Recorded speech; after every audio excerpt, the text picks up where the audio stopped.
In the early hours of an August morning in 1981, a man was driving through a small village in Denmark when something brought his car to a dead stop. What he saw next would stay with him for the rest of his life. This is the story of the Asum extraterrestrial incident, a case that remains little known outside of the European UFO community, but one that may be among the most intriguing alleged alien encounters ever reported. Not because of its scale or its drama, but because of how neatly it fits alongside dozens of other eerily similar incidents scattered across the globe. Incidents that, taken together, begin to paint a much larger and far more unsettling picture. Because the question isn't just whether something unusual happened that night in rural Denmark, it's what these visitors were doing there. What purpose was being served by their presence? And if encounters like this one are part of some broader pattern, some long-running project of observation and collection, then we have to ask, who benefits and what is the end game? The case comes to us from the research files of Erling Hegeland and Toke Hounstrup, two investigators who documented the encounter in detail. To the best of anyone's knowledge, it has never been satisfactorily explained. The main witness is identified only as PN in the original report.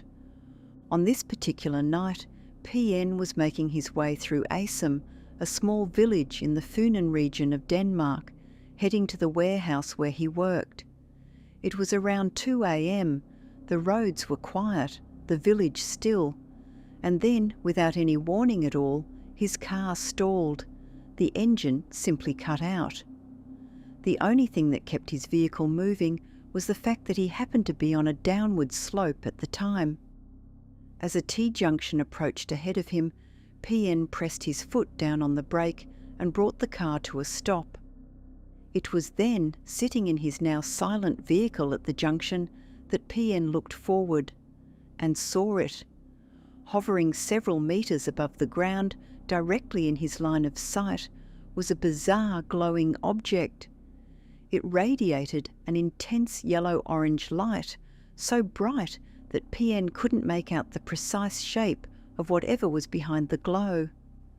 The light was almost overwhelming, washing out the details of the craft itself and making it impossible to determine its exact structure. But he could make out one thing clearly enough. Extending from the underside of the object down to the ground below was what appeared to be a ramp, and moving up and down that ramp and around the area at the base of the craft were several strange entities. They moved with incredible speed, darting back and forth, but their movements had a distinctly robotic quality to them, mechanical, precise, purposeful. They appeared to be searching for something on the ground, or perhaps simply gathering items of interest. Whatever they were doing, it was organised. There was a pattern to it, a method. This was not random activity. It looked for all the world like a coordinated operation. As PN continued to watch this scene from inside his stalled car, he noticed 3 other figures. These were considerably larger than the smaller entities that continued to scurry up and down the ramp. 2 of the larger figures stood in what appeared to be the doorway of the craft, while the third was positioned at the bottom of the ramp.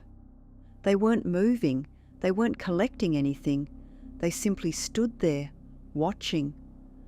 PN came to the realization that these larger beings were most likely guards of some kind, stationed at key points, while the smaller entities carried out their task.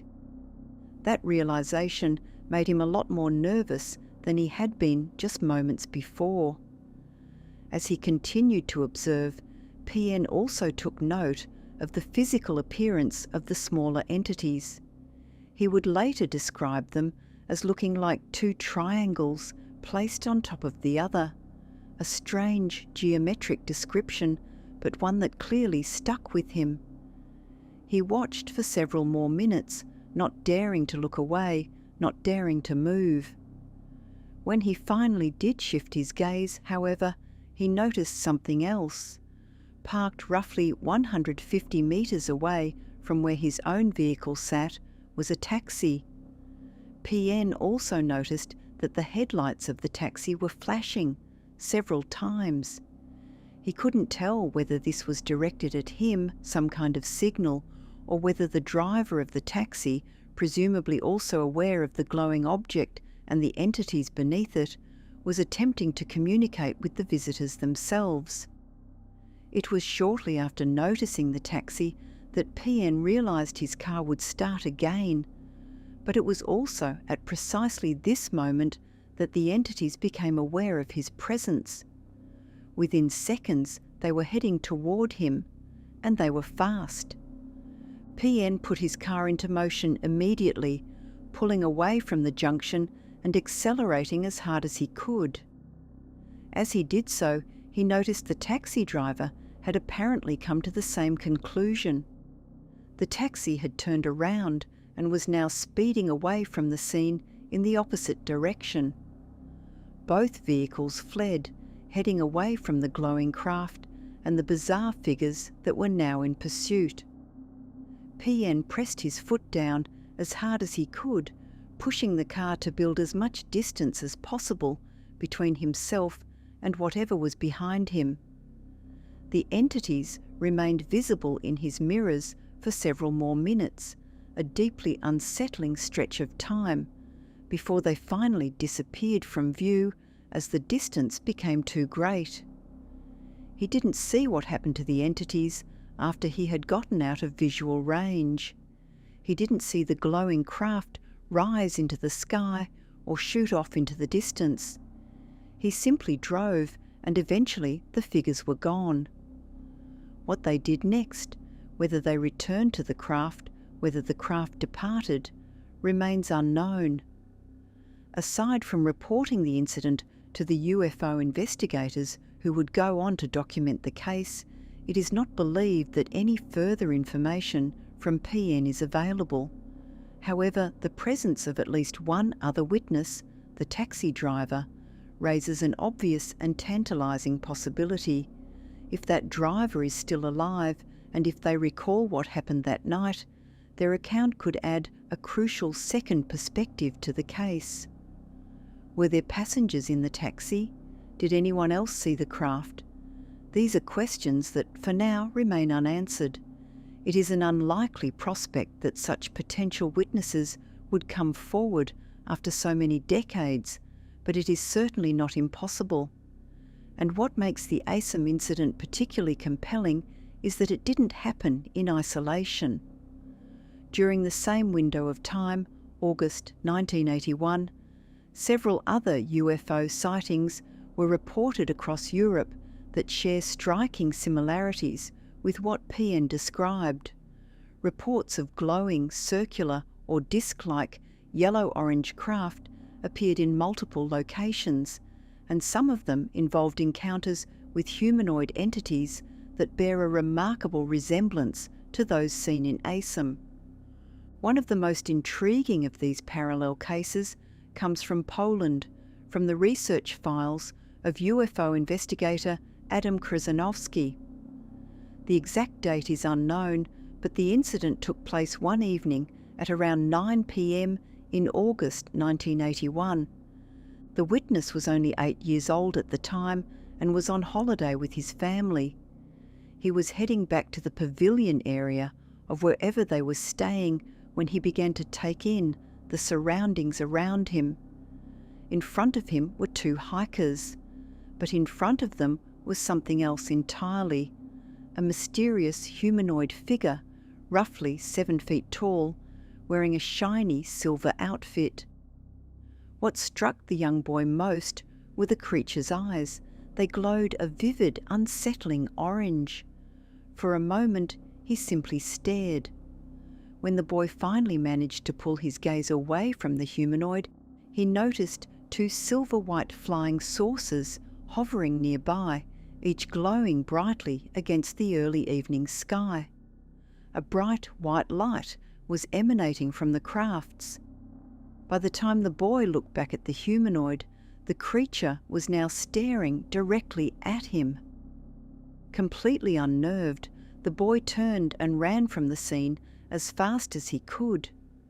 He has no knowledge of whether the humanoid or the accompanying craft vanished after that, or whether they continued on with whatever secretive mission had brought them there. Another similar incident, also in Poland, occurred on the evening of the 8th of August 1981. This account comes from a report by Bronislaw Repecki, published in the Flying Saucer Review. According to the report, the witness was returning to a campsite where he had been staying after visiting the beach. As he walked, two strange men in dark clothing suddenly ran across his field of vision, roughly 100 yards ahead. They initially disappeared into nearby bushes, only to reappear moments later. The witness would later describe them as around 4 feet tall, with green skin, wearing dark green bodysuits. Their eyes were oversized for their heads and made a particularly lasting impression on him. Around the torsos of these creatures was a black box from which several cables and wires protruded. A strange mist also appeared to circulate around them.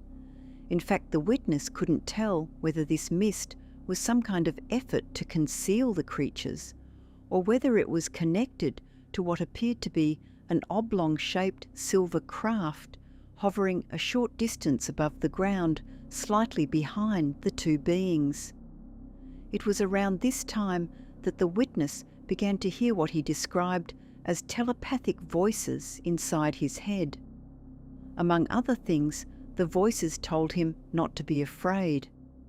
It was also at this point that the witness found himself walking toward the two entities, as though compelled.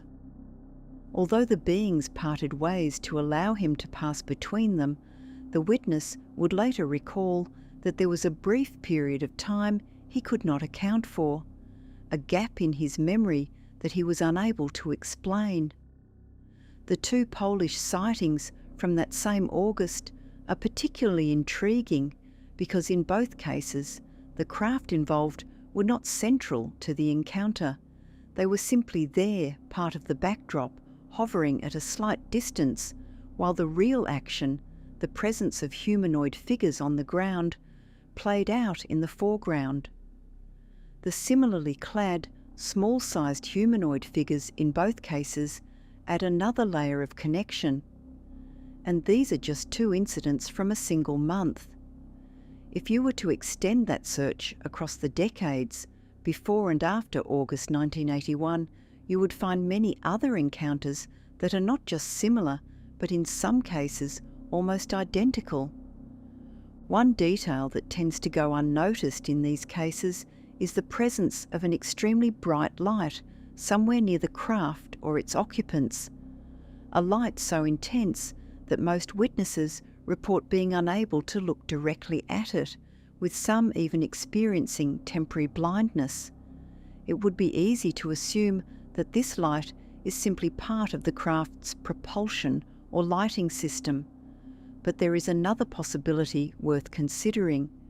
Given that it is by no means certain that these craft and their occupants are travelling here from outer space, some researchers have speculated that these extraordinarily bright lights may be connected to some kind of portal, a mechanism that allows passage from one point of existence in the universe to another. Whether that means another planet, another solar system, or even another dimension within our own reality, the idea is that the light marks the opening and closing of a doorway. It is a speculative theory, but one that certain patterns in the data seem to support. Whatever the truth behind the sighting in Asum, and whatever connections it may or may not have to the other incidents from that same period, several questions linger. While there is no direct evidence of alien abduction in Pien's case, it is worth considering what might have happened if he and the mystery taxi driver hadn't turned to flee when they did. The entities were, after all, heading straight for them, and fast. And perhaps the most important question raised by this case and the many others like it from around the world and across the ages is simply this: what are these strange creatures, and what are they doing here? Their behaviour, time and again, suggests some form of reconnaissance mission, a systematic examination of the organic makeup of the Earth and the details of its environment. Are they conducting scientific fact-finding missions, carried out as discreetly as possible so as not to interfere with or even be noticed by the local population? Or might the reasons behind these mysterious but persistent visits be something far more concerning, something with a more sinister motive, one that should not only worry us but put us on high alert to study this potential threat before it's too late? The Asum case lasted only a few minutes, but the questions it raises will likely take many generations to answer, if they can be answered at all.